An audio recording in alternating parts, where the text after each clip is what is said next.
मी बनवते आज डाळ दोडकं. तर मी हे दोडकं पारसं दोडकं आहे, याला मी छान कापून घेतलेलं आहे. हे बघा बारीक बारीक मस्तपैकी. आणि डाळ घेतलेली आहे मुगाची गावरान साल्ट्याची. हिला छान भिजून घ्यायचं थोडा वेळ, 5-1 मिनिट.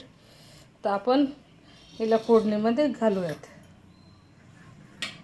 तर याच्यात मी कांदा, लसूण, कोथिंबीर आणि जिरे टाकलेले आहेत. आता हे छान परतून घ्यायचं 1-5 मिनिट.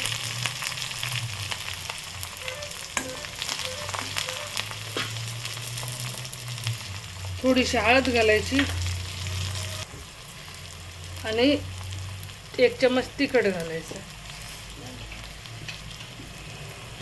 याला छान भाजून घ्यायचं. तर हे दोडकं आपण याच्यात टाकायचं, त्याला परतून घ्यायचं.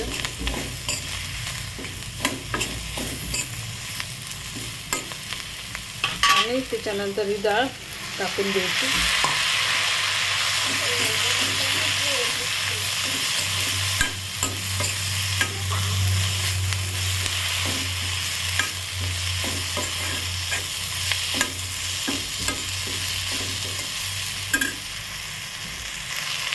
तर याला थोडं शिजण्यासाठी पाणी घालायचं आणि याला बारीक गॅसवर छान डाळ शिजून घ्यायची, दोडकं पण.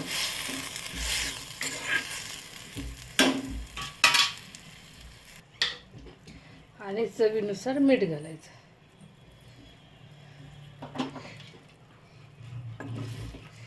याला एक 10 ते 15 मिनिट बारीक गॅसवर शिजू द्यायचं, झाकून ठेवून. तर हे डाळ दोडकं हे बघा शिजून तयार आहे.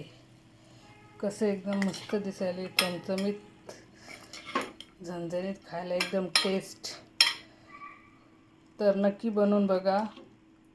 व्हिडिओ आवडल्यास चॅनलला लाईक, शेअर आणि सबस्क्राईब करायला विसरू नका. धन्यवाद.